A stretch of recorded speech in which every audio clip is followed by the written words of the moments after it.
దైవచింతన ద్వారానే సమాజ వికాసం సాధ్యమని గుంటూరు పశ్చిమ ఎమ్మెల్యే గల్లా మాధవి తెలిపారు. ఆధ్యాత్మిక కార్యక్రమాలు లోక కళ్యాణార్థం విశ్వశాంతికి దోహదపడతాయని చెప్పారు. గుంటూరు ఆరగ్రహారం శ్రీ రాజ్యలక్ష్మి సమేత లక్ష్మీనరసింహస్వామి దేవాలయం ఆవరణలో ఆదివారం గాయత్రి పరివార్ గుంటూరు ఆధ్వర్యంలో గాయత్రి మాత జయంతి సందర్భంగా పంచకుండముల గాయత్రి మహాయజ్ఞం కార్యక్రమం శాస్త్రోక్తంగా జరిగింది. ఈ ప్రత్యేక పూజా కార్యక్రమంలో గుంటూరు పశ్చిమ ఎమ్మెల్యే గల్లా మాధవి పాల్గొన్నారు. ఈ సందర్భంగా ఎమ్మెల్యేకు వేద పండితులు తీర్థ ప్రసాదాలను అందజేశారు. అనంతరం కార్యక్రమం నిర్వాహకులు ఎమ్మెల్యేను ఘనంగా సత్కరించారు.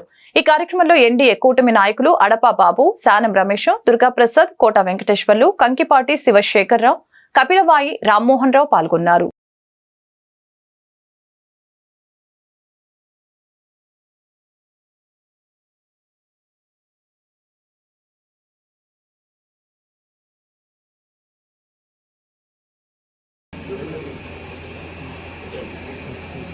విజువల్స్ మీద రాసేద్దాం.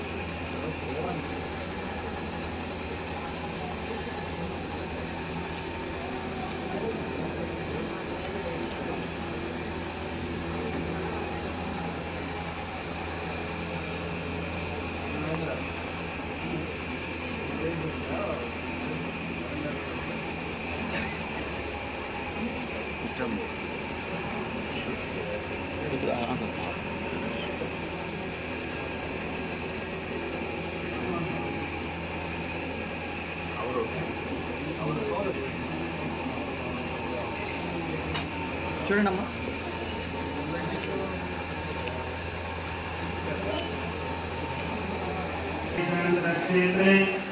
శ్రీ రాజ్యలక్ష్మి సమేత లక్ష్మీ నృసింహస్వామి దేవస్థాన ప్రాంగణే మాసానం మాసోత్తమే జ్యేష్ఠమాసే శుక్లపక్షే దశమ్యాం ఇవాళ ఆదివారం దశమి తిథి. అలానే గంగా దశమి యొక్క విశిష్టత గురించి చెప్తున్నాను మీకు. ఇవాళ విశిష్టత భగీరథుడు కొన్ని వేల సంవత్సరాలు తపస్సు చేసి గంగామాతను భూమికి తీసుకొచ్చిన రోజు, విశ్వామిత్ర మహర్షి గాయత్రి మాతని దర్శించుకున్న రోజు, అంటే ప్రత్యక్షం చేసుకున్న రోజు అన్నమాట.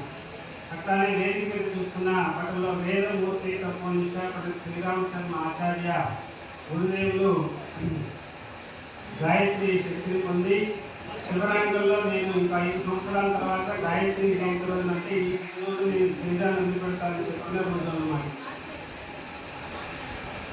ఆ యొక్క ఆకాశంలో నుంచి గంగాదేవి ఎక్కడైతే భూమికి దిగొచ్చిందో జ్ఞానం అనే గంగతో మనందరినీ పట్టుకోవాల్సిందిగా, జ్ఞానం అనే గంగ మన మీద చేయవలసిందిగా కోరుకుంటున్నాం.